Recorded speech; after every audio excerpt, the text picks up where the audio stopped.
ভারতের বাণিজ্য মন্ত্রী পীযূষ গোয়েল বলেছেন, নবনির্বাচিত মার্কিন প্রেসিডেন্ট ডোনাল্ড ট্রাম্পের দ্বিতীয় মেয়াদে যুক্তরাষ্ট্রের সঙ্গে ভারতের অর্থনৈতিক সম্পর্ক আরও দৃঢ় করতে চান ভারত।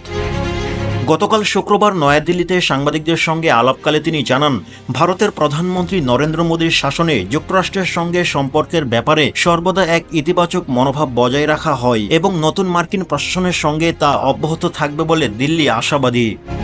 এ সময় গোয়েল বলেন, মোদী সরকারের শাসনে যুক্তরাষ্ট্রের বিভিন্ন প্রশাসনের সঙ্গে সহযোগিতা বৃদ্ধি পায় এবং আগামী দিনগুলোতে যুক্তরাষ্ট্রের সঙ্গে আরও শক্তিশালী বাণিজ্যিক সম্পর্ক গড়ে তোলার জন্য আমরা দৃঢ় সংকল্পবদ্ধ। উল্লেখ্য যে মার্কিন প্রেসিডেন্ট ডোনাল্ড ট্রাম্প তার দ্বিতীয় মেয়াদে শুল্ক বৃদ্ধির বিষয়টি সামনে রাখে। চীন থেকে আমদানিকৃত পণ্যের উপর 60% শুল্ক আরোপের হুমকি দেবার পর ভারতের মতো বাণিজ্যিক অংশীদারেরা সম্ভাব্য অর্থনৈতিক প্রতিকূলতা এড়াতে কৌশলগত পদক্ষেপ গ্রহণ করে। গোয়েল বলেন, চলতি 2024-25 অর্থবছরে ভারতের পণ্য ও সেবা বাণিজ্যের আর্থিক মূল্য $800 বিলিয়ন ছাড়াতে পারে, যা ভারতের অর্থনীতির শক্তিশালী অবস্থানকে প্রতিফলিত করবে।